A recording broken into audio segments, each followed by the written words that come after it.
ఓం శాంతి. August 30వ తారీఖు 2024 ప్రాతఃమురళి. ఓం శాంతి. బాబ్దాదా మధువనము.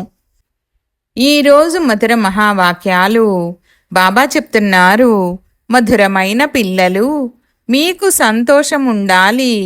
దుఃఖాన్ని హరించే బాబా మమ్మల్ని సుఖధామములోకి తీసుకువెళ్లేందుకు వచ్చారు. మేము స్వర్గములోని దేవతలుగా అవ్వనున్నాము అని. ప్రశ్న: పిల్లల యొక్క ఏ స్థితిని చూస్తూ తండ్రికి చింత కలగదు, ఎందుకు? జవాబు: కొందరు పిల్లలు ఫస్ట్ క్లాస్ అయిన సుగంధమయమైన పుష్పాలుగా ఉన్నారు. మరికొందరిలో కొద్దిగా కూడా సుగంధము లేదు. కొందరి అవస్థ చాలా బాగా ఉంటుంది. కొందరు మాయా తుఫానులతో ఓడిపోతారు. ఇవన్నీ చూస్తూ కూడా తండ్రికి చింత కలగదు. ఎందుకంటే ఇక్కడ సత్యయుగ రాజధాని యొక్క స్థాపన జరుగుతోందని తండ్రికి తెలుసు.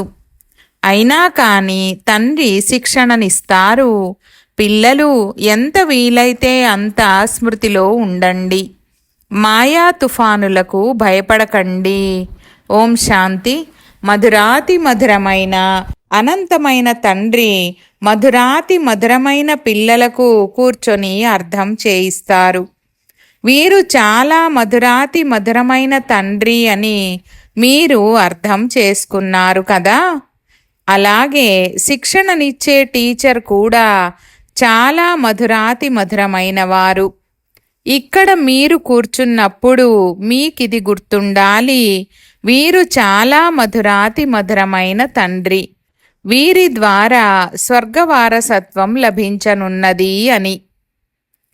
ఇక్కడైతే వేశ్యాలయములో కూర్చున్నారు. వీరు ఎంత మధురమైన తండ్రి!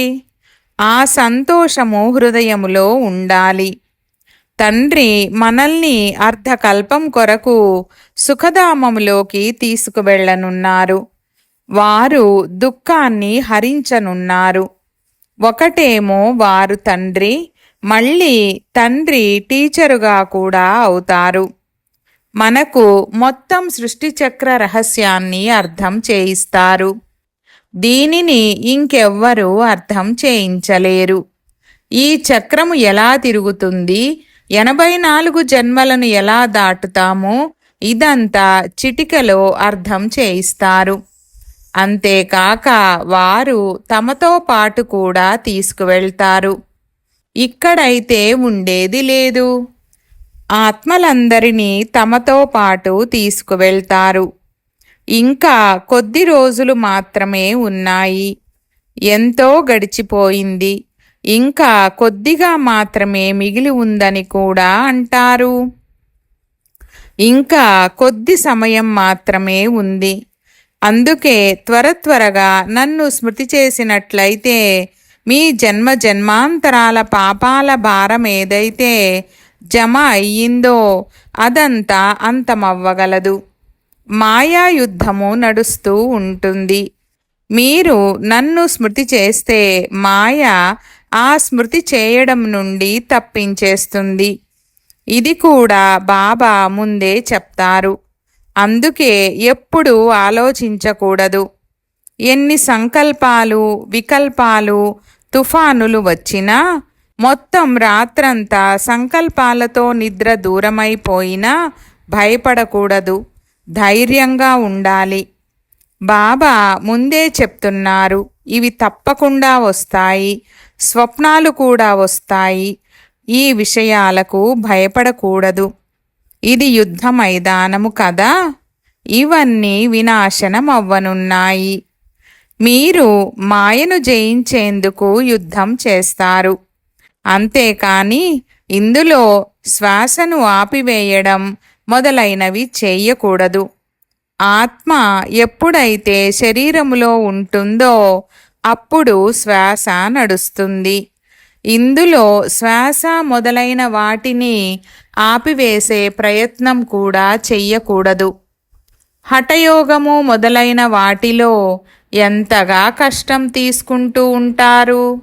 బాబాకు అనుభవముంది. కొద్ది కొద్దిగా నేర్చుకునేవారు, కానీ ఖాళీ కూడా ఉండాలి కదా. ఈ రోజుల్లో మీతో కూడా అంటారు కదా, మీ జ్ఞానం చాలా బాగుంది, కానీ ఖాళీ ఎక్కడుంది? ఇన్ని ఫ్యాక్టరీలు ఉన్నాయి, ఇవి ఉన్నాయి, అవి ఉన్నాయి అని అంటారు. మీకు తండ్రి చెప్తున్నారు, మధురాతి మధురమైన పిల్లలు, ఒకటేమో తండ్రిని స్మృతి చేయండి, ఇంకొకటి చక్రాన్ని స్మృతి చేయండి, అంతే. ఇదేమైనా కష్టమా? సత్యత్రేతాయుగాలలో వీరి రాజ్యం ఉండేది. ఆ తర్వాత ఇస్లాములు, బౌద్ధులు మొదలైన వారి వృద్ధి జరుగుతూ వచ్చింది. దేవతలు తమ ధర్మాన్ని మర్చిపోయారు. స్వయాన్ని దేవీ దేవతలుగా పిలుచుకోలేరు, ఎందుకంటే అపవిత్రులుగా అయిపోయారు. దేవతలైతే పవిత్రంగా ఉండేవారు. డ్రామా ప్లాన్ అనుసారంగా వారు మళ్ళీ హిందువులుగా పిలుచుకోవడం మొదలు పెడతారు. వాస్తవానికి హిందూ ధర్మం అంటూ ఏదీ లేదు. హిందుస్థాన్ అన్న పేరు తర్వాత వచ్చింది. దాని యథార్థమైన పేరు భారత్. భారత మాతలకు జై అని అంటారే కానీ హిందుస్థాన్ మాతలకు అని అంటారా? భారత్లోనే ఈ దేవతల రాజ్యం ఉండేది. భారత్కే మహిమ చేస్తారు. కావున తండ్రిని ఏ విధంగా స్మృతి చేయాలనేది తండ్రి పిల్లలకు నేర్పిస్తున్నారు. తండ్రి ఇంటికి తీసుకువెళ్లేందుకే వచ్చారు. ఎవరిని? ఆత్మలను. మీరు ఎంతగా తండ్రిని స్మృతి చేస్తారో అంతగా మీరు పవిత్రంగా అవుతారు. పవిత్రంగా అవుతూ వెళ్ళినట్లయితే ఇక శిక్షలు కూడా అనుభవించరు. ఒకవేళ శిక్షలను అనుభవించినట్లయితే పదవి తగ్గిపోతుంది. అందుకే ఎంతగా స్మృతి చేస్తారో అంతగా వికర్మలు వినాశనమవుతూ ఉంటాయి. స్మృతి చెయ్యలేని పిల్లలు ఎంతోమంది ఉన్నారు. విసిగిపోయి వదిలేస్తారు, ఇక యుద్ధం చెయ్యరు. అటువంటి వారు కూడా ఉన్నారు. రాజధాని స్థాపనవ్వనున్నదని భావించడం జరుగుతుంది. ఎంతోమంది ఫెయిల్ అవుతారు కూడా. పేద ప్రజలు కూడా కావాలి కదా. అక్కడ దుఃఖం ఉండదు, కానీ పేదవారు మరియు షావుకార్లైతే ప్రతి చోట ఉంటారు. ఇది కలియుగము. ఇక్కడ షావుకార్లు మరియు పేదలు ఇరువురు దుఃఖాన్ని అనుభవిస్తారు. అక్కడ ఇరువురు సుఖంగా ఉంటారు. కానీ పేదవారు షావుకార్లు అన్న భావన అయితే ఉంటుంది. దుఃఖము యొక్క మాట ఉండదు. ఇకపోతే నెంబరు వారుగా అయితే తప్పకుండా ఉంటారు. ఎటువంటి రోగాలు ఉండవు. ఆయువు కూడా ఎక్కువగా ఉంటుంది. ఈ దుఃఖధామాన్ని మర్చిపోతారు. సత్యయుగములో మీకు దుఃఖాలు గుర్తు కూడా ఉండవు. దుఃఖధామము మరియు సుఖధామము యొక్క స్మృతిని ఇప్పుడు తండ్రి కలిగిస్తారు.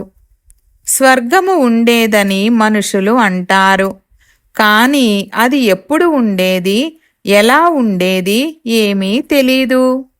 లక్షల సంవత్సరాల విషయమైతే ఎవరికి గుర్తుకురాదు.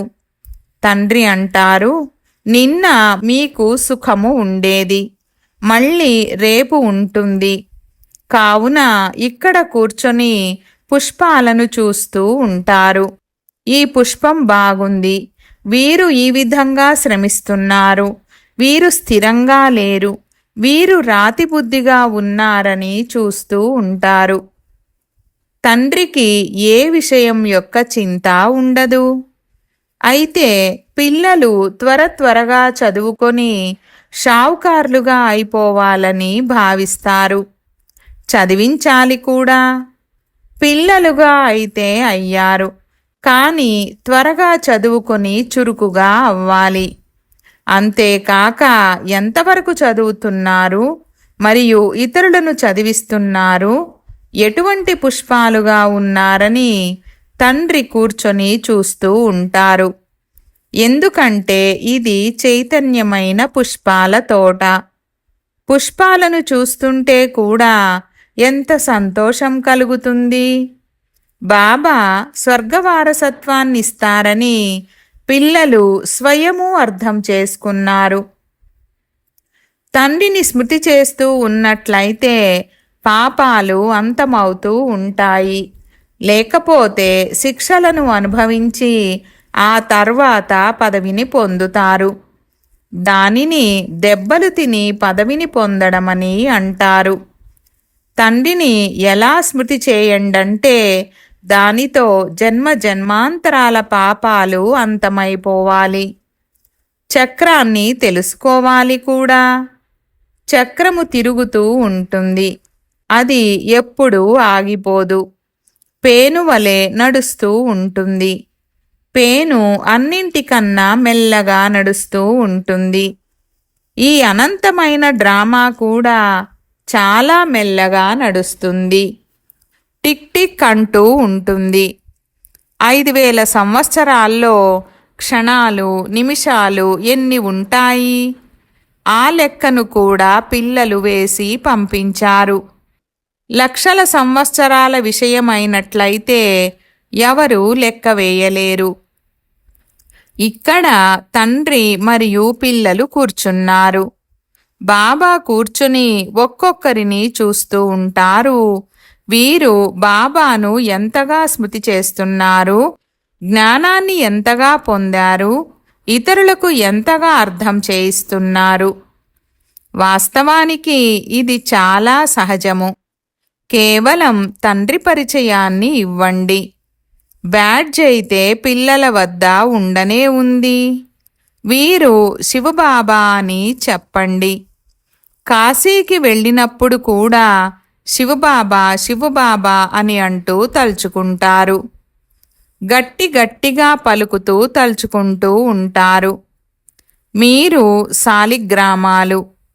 ఆత్మ చాలా చిన్నని సితార వంటిది. అందులో ఎంతటి పాత్ర నిండి ఉంది. ఆత్మ ఎప్పుడూ తరగదు, పెరగదు, వినాశనమవ్వదు. ఆత్మ అయితే అవినాశి. అందులో డ్రామా పాత్ర నిండి ఉంది. వజ్రము అన్నింటికన్నా దృఢంగా ఉంటుంది. దానంతటి గట్టి రాయి ఇంకేదీ ఉండదు. రత్నాల వ్యాపారులకు అది తెలుసు. ఆత్మ గురించి ఆలోచించండి. అది ఎంత చిన్ననిది. అందులో ఎంతటి పాత్ర నిండి ఉంది. ఆ పాత్ర ఎప్పుడూ అరగదు. వేరే ఆత్మ ఏమీ ఉండదు.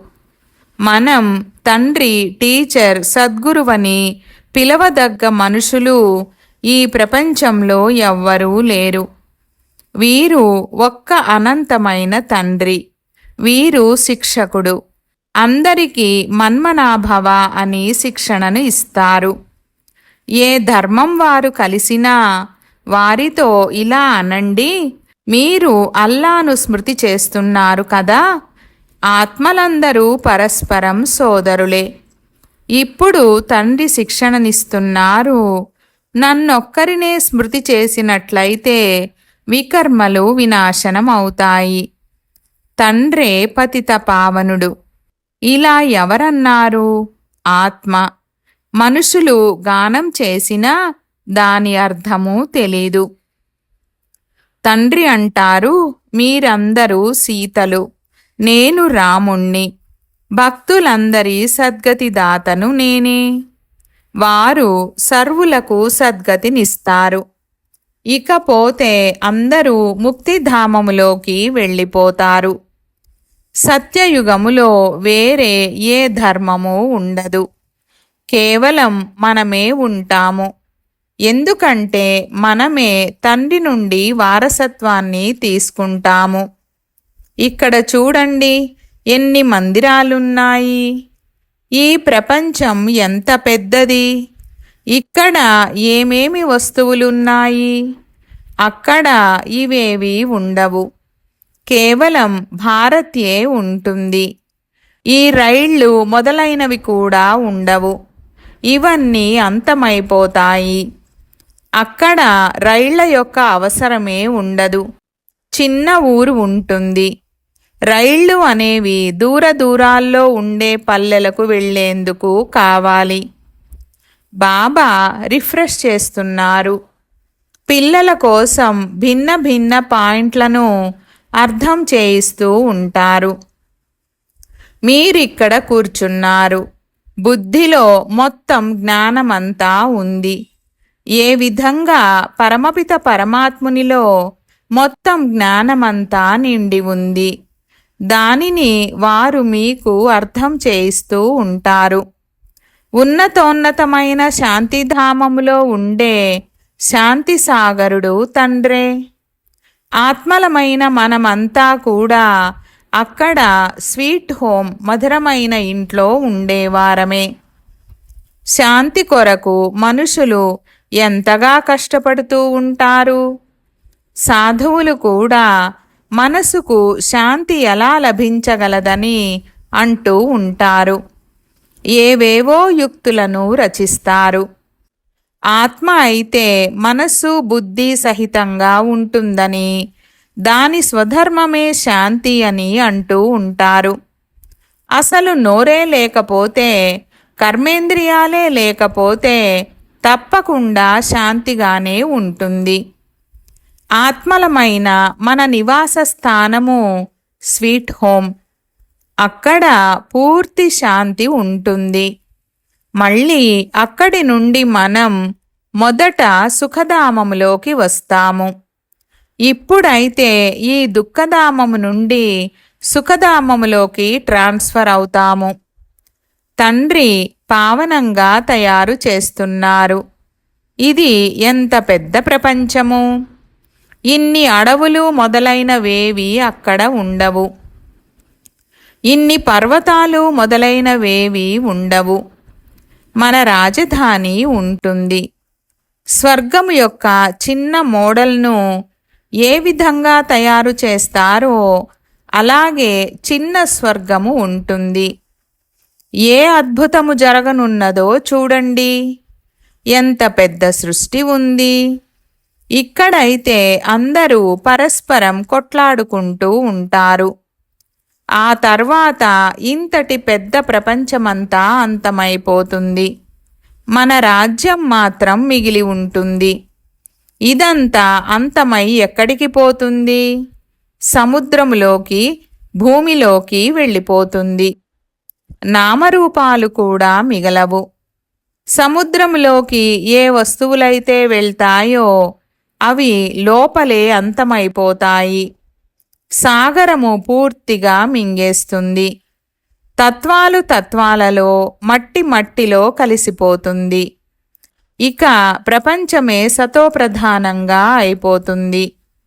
ఆ సమయంలో దానిని కొత్త సతోప్రధాన ప్రకృతని అంటారు. అక్కడ మీకు సహజ సిద్ధమైన సౌందర్యం ఉంటుంది. లిప్స్టిక్ మొదలైన వాటినేమీ వేసుకోరు. కావున పిల్లలైన మీరు సంతోషించాలి.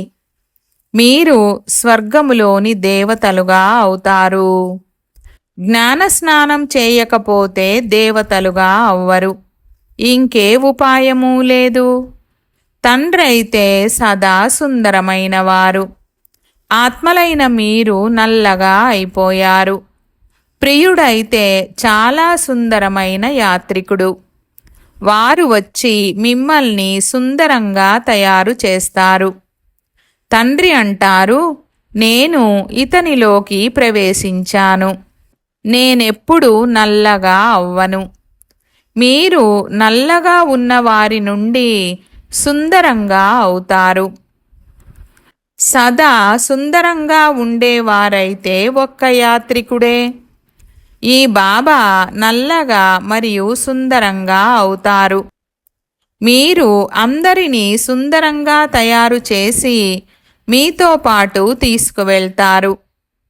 పిల్లలైన మీరు సుందరంగా అయ్యి ఇతరులందరినీ కూడా సుందరంగా తయారు చెయ్యాలి.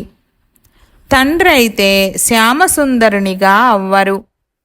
గీతలో పొరపాటు చేసేశారు.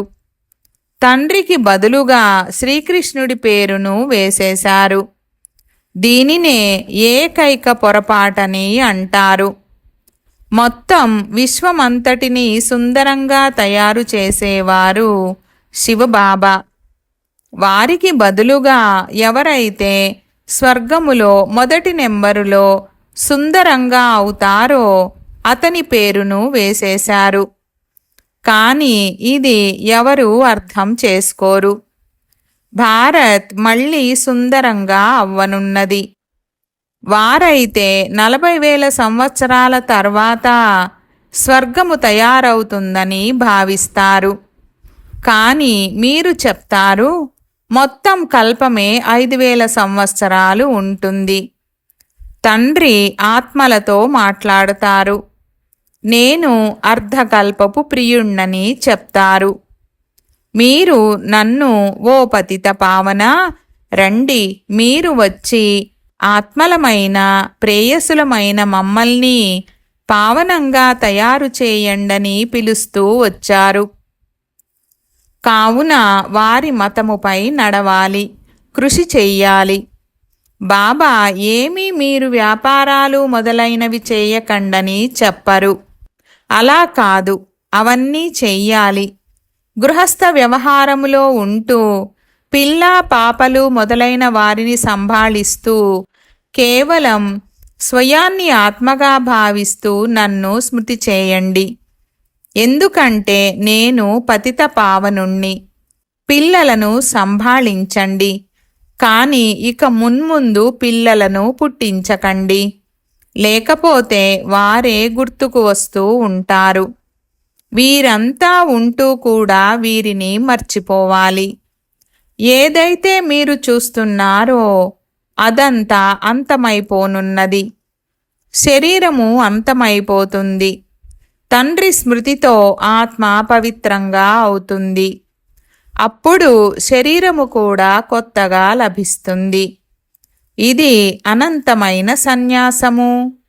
తండ్రి కొత్త ఇంటిని నిర్మిస్తారు. కావున ఇక పాత ఇంటి నుండి మనసు తొలగిపోతుంది. స్వర్గములో లేనిదంటూ ఏముంది? అపారమైన సుఖాలు ఉంటాయి.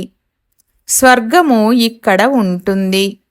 దిల్వాడా మందిరం కూడా పూర్తి స్మృతి చిహ్నమే. కింద తపస్య చేస్తున్నారు. మరి స్వర్గాన్ని ఎక్కడ చూపించాలి?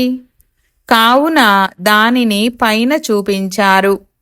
కింద రాజయోగ తపస్యను చేస్తున్నారు. పైన రాజ్య పదవి ఉంది. ఇది ఎంత చక్కటి మందిరము! పైన అచల్ ఘర్ ఉంది. అక్కడ బంగారు మూర్తులు ఉన్నాయి. అంతకంటే పైన గురు శిఖర్ ఉంది. గురువు అందరికన్నా పైన కూర్చున్నారు. ఉన్నతోన్నతమైన వారు సద్గురువు. మళ్ళీ మధ్యలో స్వర్గాన్ని చూపించారు. కావున ఈ దిల్వాడా మందిరము పూర్తి స్మృతి చిహ్నము. రాజయోగాన్ని మీరు నేర్చుకుంటారు. తరువాత స్వర్గము ఇక్కడ ఉంటుంది. దేవతలు ఇక్కడ ఉండేవారు కదా, కానీ వారి కొరకు పావన ప్రపంచం ఇప్పుడు తయారవుతోంది. अच्छा, मीठे मीठे सिकीलधे बच्चों प्रति मात पिता बाप दादा का याद प्यार और गुड मॉर्निंग। रूहानी बाप की रूहानी बच्चों को नमस्ते। हम रूहानी बच्चों की रूहानी बाप दादा को याद प्यार, गुड मॉर्निंग और నమస్తే నమస్తే బాబా నమస్తే. ధారణ కొరకు ముఖ్య సారము. 1వ పాయింట్, ఈ కళ్ళతో అన్నీ చూస్తూ వీటిని మర్చిపోయే అభ్యాసము చెయ్యాలి. పాత ఇంటి నుండి, ప్రపంచము నుండి మనసును తొలగించుకోవాలి. కొత్త ఇంటిని స్మృతి చెయ్యాలి. 2వ పాయింట్, జ్ఞానస్నానము చేసి సుందరమైన దేవతలుగా అవ్వాలి. ఏ విధంగా తండ్రి సుందరమైన తెల్లని యాత్రికునిగా ఉన్నారో అలా వారి స్మృతితో ఆత్మను నలుపు నుండి తెలుపుగా చేసుకోవాలి. మాయా యుద్ధానికి భయపడకూడదు, విజయులుగా అయ్యి చూపించాలి. వరదానము: మహాదానులుగా అయ్యి విశాల హృదయముతో సంతోషపు ఖజానాను పంచే మాస్టర్ దయాహృదయ భవ. వివరణ: లోకులు అల్పకాలికమైన సంతోషాన్ని ప్రాప్తి చేసుకునేందుకు ఎంత సమయాన్ని మరియు ధనాన్ని ఖర్చు చేస్తారు. అయినా కానీ సత్యమైన సంతోషము లభించదు. ఇటువంటి అవసరమున్న సమయములో ఆత్మలైన మీరు మహాదానులుగా అయ్యి విశాల హృదయముతో సంతోషాన్ని దానం చెయ్యాలి. దీని కొరకు దయాహృదయము యొక్క గుణాన్ని ఇమర్జ్ చేయండి. మీ జడచిత్రాలు వరదానాలనిస్తున్నాయి. కావున మీరు కూడా చైతన్యములో దయాహృదయులుగా అయ్యి పంచుతూ వెళ్ళండి. ఎందుకంటే వారు పరవశ ఆత్మలు. ఎప్పుడూ కూడా వీళ్ళైతే విననే వినరని ఆలోచించకండి. మీరు దయాహృదయులుగా అయ్యి ఇస్తూ వెళ్ళండి. మీ శుభభావన వారికి తప్పకుండా ఫలాన్ని ఇస్తుంది. స్లోగన్: యోగము యొక్క శక్తి ద్వారా ప్రతి కర్మేంద్రియాన్ని ఆర్డర్లో నడిపించేవారే స్వరాజ్య అధికారులు. ఓం శాంతి.